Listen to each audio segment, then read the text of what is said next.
Hello and welcome back to a new lecture. In today's e-lecture we talk about types of markers for reference. First of all, however, we need to divide up three main types of reference. There is definite reference, there is indefinite reference, and there is generic reference. An example of definite reference would be, as in the sentence, the man is here, the man here is an example of definite reference. The same sentence with indefinite reference would be, a man is here. So what's important in definite reference is the identity of the man. How do we know that? Pretend someone comes up and says, the man is here. Now, it is very important for you to know the identity of the man. In fact, the speaker assumes that you know the identity of the man, and the speaker is also signaling here that the identity of the man is important. Now let's see some evidence for this claim. If you were to hear the sentence, the man is here, but you did not know the identity of the man, what would your first question be to the speaker? Well, it would be, which man are you talking about? If you don't know who the man is, your question would not be, why is that man here? Your first question is going to be which man is here, and then you might want to ask about why that man is here. In indefinite reference, on the other hand, the identity of the man is not important.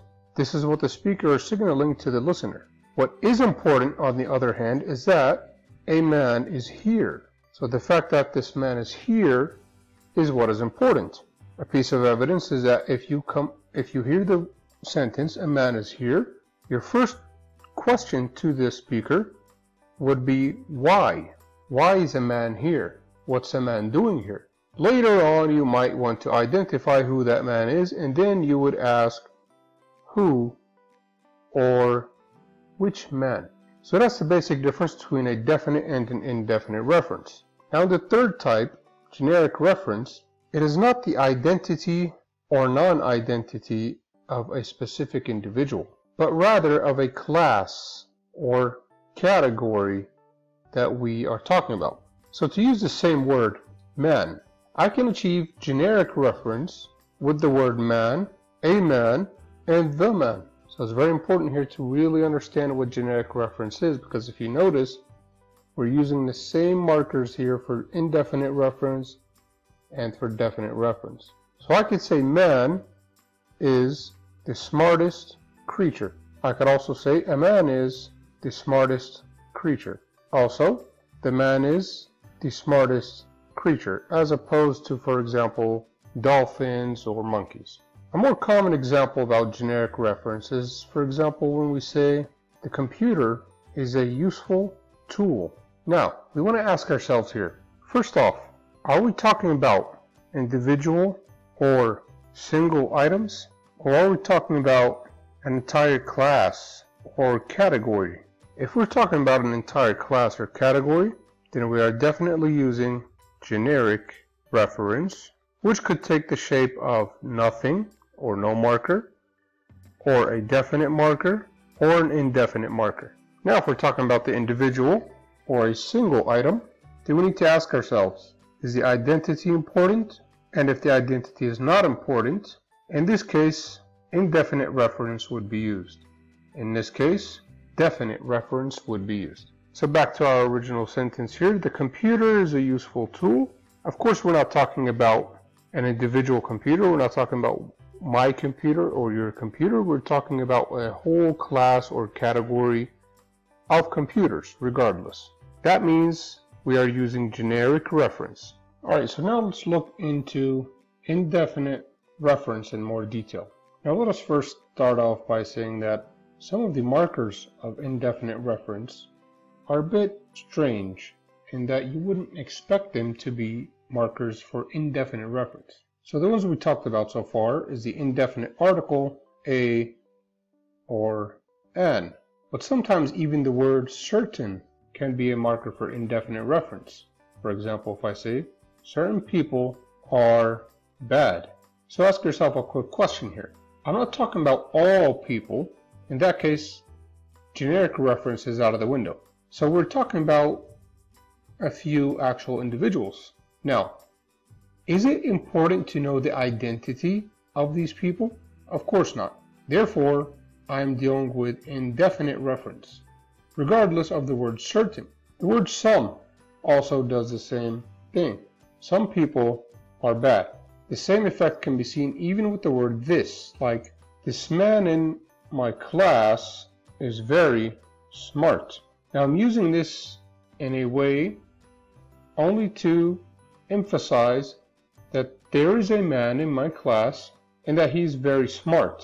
So this is the most important part. So even if I'm using this, which you might think is very definite, it is actually in this case used in an indefinite manner. Now indefinite expressions can have different interpretations, which thus create two different types of indefinite reference. So take an example scenario where you approach a door and the person behind the door says that to get the door opened, so to open the door, you have to say a word. What word here should I say? So this could have two interpretations. What would your answer be to this guy's request? Well, you would ask a question maybe. You might say, any word? So for example, if I say house or ball, any of these words will do? Or is there a specific word that you want me to say, but it's not the identity of this word that really matters? Is that the case? These here give rise to two different types of indefinite reference. The first type is called non-specific indefinite reference. The second type is called specific indefinite reference. Now the second one might be a little tricky to understand here. So what we're going to do is compare specific indefinite reference with definite reference, like so. So indefinite reference, identity of the word is relevant, meaning it is kind of like the main topic we are discussing. So it's not that you have to say a word, it's that there is a word. Now in specific indefinite reference, same thing here. The identity is relevant, or it is the main topic, but if you're not able to identify which word, we can still communicate without more information. Let me make this part a bit more clear for you. If I were to say, to open the door, you have to say the word. Now ask yourselves, is the main topic here the word? Yes, it is. What question would you ask the speaker after they have uttered a sentence like this?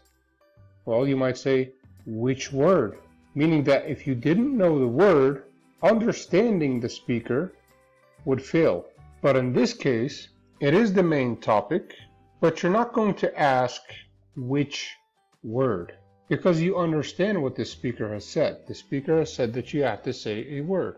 Your next move would probably be to think of that word, not to ask for more information. That's the basic difference now between specific indefinite reference and definite reference.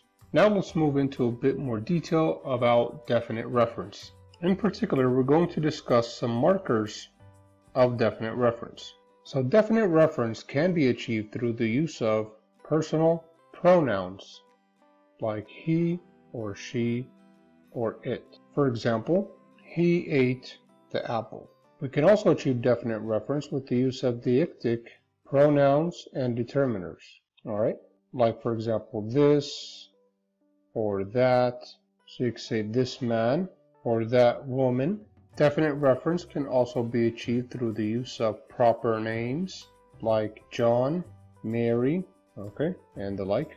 We can also achieve definite reference through the use of definite descriptions, which are basically common nouns plus the definite article, like book, the apple, the time,